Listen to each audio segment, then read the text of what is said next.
Hello and welcome to the 2008 Sail, Power and Watersports Show here at Earls Court. This is the second year that there's been an alternative London boat show at this famous venue, and the organiser is James Brooke. James, second year of your London boat show. What lessons did you take from last year and what changes have you made? Well, we think there's a lot more interest in low-cost, affordable boating. We're trying to get people afloat for the first time if they haven't been afloat already. We're trying to show them ways that they can get into boating for surprisingly little amounts of money. And our focus and attention has been very much on that this year. So what are visitors to the show going to find? Well, where do I start?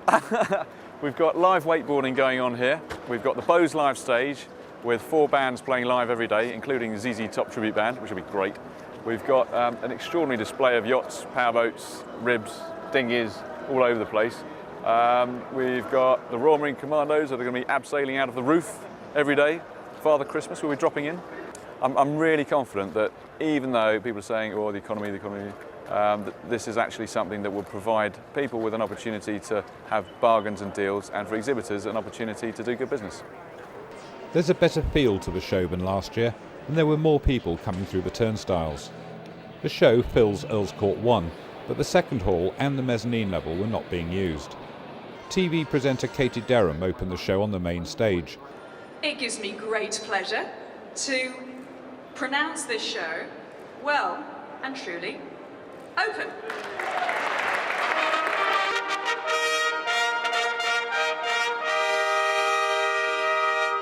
And auctioneer Nick Bonham announced the opening of the boat auction, which is running throughout the show. Today's auction officially starts now. Then the Royal Marines kicked off the action by abseiling down from the roof over the pool. It's good to see the pool feature, which is something that the official London Boat Show, now held at XL, badly misses.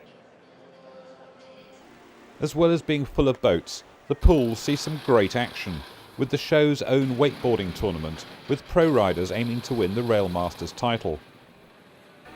You can also watch Zapcat and Aquapod demos running throughout the show. And if you want to have a go, there are several simulators where you can get a taste of the action. You can try out diving in the Andark diving experience, or have a go on the windsurfing or sailing simulators. You can even find out what it's like to crew a lifeboat in the RNLI Lifeboat Simulator. Arriving on scene at Yacht Blue Ray, there appears to be another vessel in distress 1 nautical mile of this position. Request you investigate. Over. The show might be fairly small, but it's very well formed, with something for everyone with an interest in boats. There's a good range of dinghies on display, with traditional wooden sailing dinghies rubbing shoulders with the latest in foiling moths.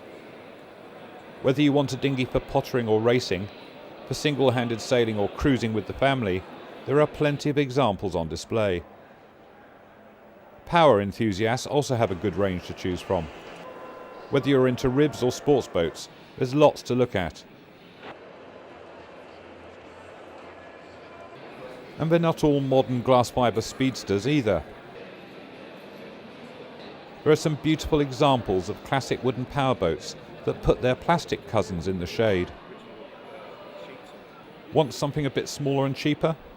How about the latest in paddle sport equipment, including canoes for fishing, and even this intriguing sailing kayak? One fascinating stand is the International Boat Building Training College. They've got some lovely examples of wooden sailing craft, and the part-built replica of the James Caird, the boat made famous by Ernest Shackleton's epic voyage from Elephant Island to South Georgia.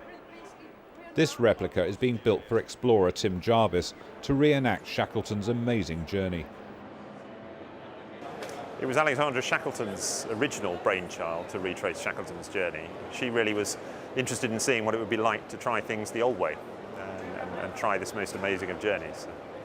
So, what's involved now? How are you going about it? We're building the replica boat. That's obviously the first cab off the rank, and you can see behind me we're quite a long way down the line to having a finished vessel. Then we've got to recruit a crew, and we are in fact looking still for some money to help this all happen. Now, you mentioned recruiting a crew. I mean, Ernest Shackleton had his own way of going about it. Are you going to do anything similar? Well, I think, you know, a safe return doubtful style ad would be quite nice, and I think some of our film backers are suggesting that would be a good way of doing things, and I think it would be a fair way of doing things, consistent with the way he did it, so you never know, yeah. Apart from the boats, there's a good choice of clothing and chandlery on display. One piece of kit that caught our eye was this folding cart on wheels, aptly named Cart It. We promptly bought one to take all our camera gear, and it did the job brilliantly. With Christmas just round the corner, it's a great time to be picking up some Christmas presents, and sailing books always rank high on our wish list. We caught up with some old friends busy signing their new books. Without doubt, 2007, 2008 have just been fantastic. It's been a roller coaster ride, and I'm riding it on the front car, loving every single minute of it. First of all, I decided to set up a lot of motivational talks, and I've done over 60 in the last year already to large corporations, and that's going well. Last December, I decided to write a book called Walking on Water, a voyage around Britain and through life, and it was an autobiography of my life, so that took 5-6 months to write, and that came out in September. And then, not content with that, I've decided to put together this Atlantic campaign, so a busy 12 months. Adrian, good to see you here. What have you been up to since you finished the circumnavigation? Well, the main task after the circumnavigation was then to write about it. One of the big advantages of a single-handed circumnavigation is the fact that you are alone.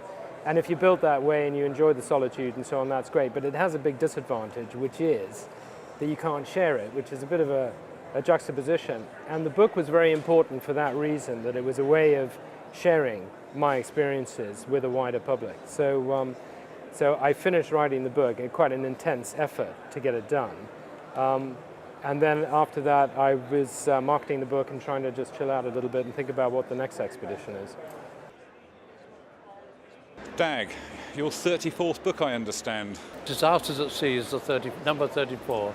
And is it telling people how to avoid disasters, or is it... No, it's, how can I say, a lot of comment about disasters, what causes disasters, a lot of comment about the way ships and boats operate at sea. The rules and regulations are coming for considerable comment. Yeah, you know, it's opening up the world of disasters, basically. But have you ever been rescued? Once or twice, like 10 times, yes. Some of them very serious. Well, that's all from the show. It's on until Sunday, 30th of November, and you'll find the exhibitors eager to do business. All the boats are keenly priced, and if you've got a bit of money, there are some great deals to be done. At the very least, a trip to the show is a great antidote to the cold and grey of the English winter, and a great reminder that the next sailing season is really not that far away.